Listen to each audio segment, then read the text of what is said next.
Malam itu, udara kota terasa lebih dingin dari biasanya. Langit gelap tanpa bintang, hanya dihiasi oleh awan tebal yang menambah kesan suram. Di sudut kota yang sepi, seorang pria bernama Adi baru saja menyelesaikan satu lagi order ojek online, ojol, yang dilakukannya. Sebagai seorang ojol, Adi terbiasa dengan kerasnya kehidupan malam, tapi malam ini terasa berbeda. Adi berhenti sejenak di sebuah warung kecil untuk membeli kopi dan menghangatkan tubuhnya. Warung itu dikelola oleh seorang wanita tua yang ramah, yang selalu menyapa Adi dengan senyuman. "Malam, Adi. Kopi biasa?" tanya wanita itu. "Malam, Bu Rini." "Iya, seperti biasa," jawab Adi sambil tersenyum tipis. Sambil menunggu kopi disiapkan, Adi memeriksa aplikasinya untuk melihat apakah ada pesanan baru. Tiba-tiba, sebuah pesan masuk. Pesanan untuk menjemput penumpang di daerah yang cukup jauh dari pusat kota, di dekat area pemakaman tua. Adi merasa ragu sejenak, tapi akhirnya menerima pesanan itu. Setelah membayar kopi, Adi mengendarai motornya menuju lokasi penjemputan. Jalanan semakin sepi, dan suasana semakin mencekam saat ia mendekati pemakaman. Ia berhenti di depan gerbang pemakaman dan menunggu penumpangnya. Tak lama kemudian, seorang wanita muncul dari kegelapan. Wanita itu mengenakan gaun putih panjang, rambutnya terurai menutupi sebagian wajahnya. Adi merasa ada yang aneh, tetapi tidak ingin menyinggung perasaan penumpangnya. "Malam, Mbak. Kemana tujuannya?" tanyanya dengan sopan. Wanita itu tidak menjawab, hanya menunjuk ke arah jalan. Adi merasa sedikit tidak nyaman, tapi ia memutuskan untuk tetap profesional. "Baiklah, Mbak.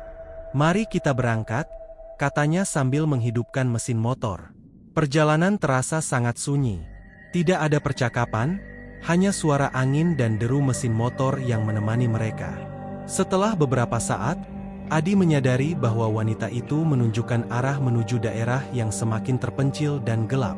Adi merasa ada sesuatu yang tidak beres. Ia mencoba berbicara dengan wanita itu lagi. "Mbak, ini sudah jauh sekali dari kota. Apa benar ini jalannya?" Wanita itu tidak menjawab. Adi mulai merasa takut. Tiba-tiba, ia melihat melalui kaca spion bahwa wajah wanita itu berubah. Matanya kosong, kulitnya pucat, dan bibirnya biru. Adi merasa darahnya membeku. Ia segera berhenti dan berbalik, tetapi wanita itu sudah menghilang. Panik, Adi mencoba menghubungi temannya melalui ponsel, tetapi tidak ada sinyal. Ia merasa terjebak di tempat yang sangat asing dan menakutkan. Dalam kegelapan, ia mendengar suara langkah kaki yang semakin mendekat. Adi menyalakan senter dari ponselnya dan melihat ke arah suara itu. Di antara pepohonan, muncul sosok wanita yang sama. Namun kali ini, wajahnya lebih jelas terlihat dengan ekspresi marah. "Kau tidak seharusnya berada di sini," kata wanita itu dengan suara yang menyeramkan. Adi berteriak dan segera menyalakan motornya, berusaha kabur dari tempat itu secepat mungkin. Namun, jalan yang ia lewati terasa seperti labirin tanpa ujung. Setiap kali ia merasa sudah menemukan jalan keluar, ia kembali ke tempat yang sama, di depan pemakaman tua. Dengan putus asa, Adi berhenti lagi di depan gerbang pemakaman. Napasnya tersengal-sengal, keringat dingin mengalir di dahinya. Ia merasa sangat ketakutan. Tiba-tiba, ia mendengar suara wanita itu lagi, kali ini lebih dekat. "Kau tidak bisa lari," bisik suara itu di telinganya. Adi berbalik dan melihat wanita itu berdiri di belakangnya. Wajahnya tampak sangat mengerikan. Adi tidak bisa bergerak, seolah tubuhnya terkunci oleh tatapan mata kosong wanita itu. Wanita itu mendekat dan meraih tangan Adi. Dalam kepanikan, Adi meraih tasnya dan menemukan sebuah jimat kecil yang diberikan oleh ibunya. Dengan cepat, ia mengarahkan jimat itu ke arah wanita tersebut. Sosok wanita itu berteriak keras dan menghilang dalam sekejap.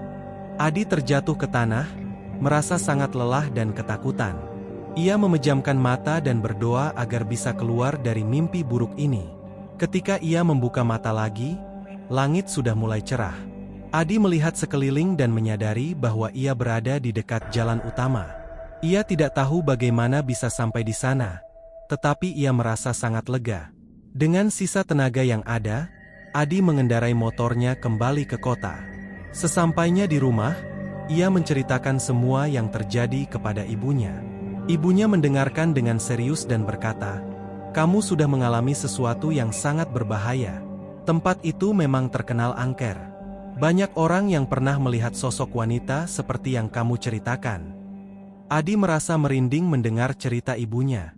Ia memutuskan untuk tidak lagi mengambil pesanan yang menuju ke daerah terpencil, terutama di dekat pemakaman tua. Pengalaman malam itu menjadi pelajaran yang sangat berharga baginya. Beberapa hari kemudian, Adi bertemu dengan teman-teman ojolnya di warung kopi. Mereka berbagi cerita tentang pengalaman mengerikan yang pernah mereka alami. Adi menceritakan kisahnya, dan teman-temannya mendengarkan dengan penuh perhatian. "Seram sekali, Di. Aku pernah dengar tentang sosok wanita itu. Katanya, dia adalah arwah seorang wanita yang meninggal secara tragis di daerah itu. Arwahnya tidak tenang dan sering mengganggu orang yang lewat," kata salah satu temannya. Adi mengangguk. "Iya, aku tidak akan pernah lupa pengalaman itu. Kita harus lebih berhati-hati saat bekerja, terutama di malam hari." Sejak saat itu, Adi menjadi lebih waspada dan selalu membawa jimat yang diberikan ibunya setiap kali bekerja. Meskipun ia masih merasa takut, ia berusaha untuk tetap kuat dan melanjutkan pekerjaannya sebagai ojol. Malam-malam berikutnya, Adi tidak lagi mengalami kejadian aneh. Namun, cerita tentang sosok wanita di pemakaman tua itu terus menghantui pikirannya. Ia tidak bisa melupakan tatapan mata kosong dan suara mengerikan wanita itu. Suatu malam, saat Adi sedang menunggu pesanan di warung kopi, seorang pria tua mendekatinya. Pria itu mengenakan pakaian sederhana dan membawa tongkat. "Anak muda, aku dengar cerita tentang pengalamanmu. Kau berani sekali," kata pria itu. Adi tersenyum kecut. "Terima kasih, Pak. Tapi sejujurnya, saya sangat takut." Pria tua itu mengangguk. "Rasa takut itu wajar. Tapi kau harus tahu, arwah yang gentayangan biasanya mencari bantuan. Mungkin wanita itu ingin kau membantu menyelesaikan urusan yang belum selesai." Adi terdiam. Kata-kata pria tua itu membuatnya berpikir.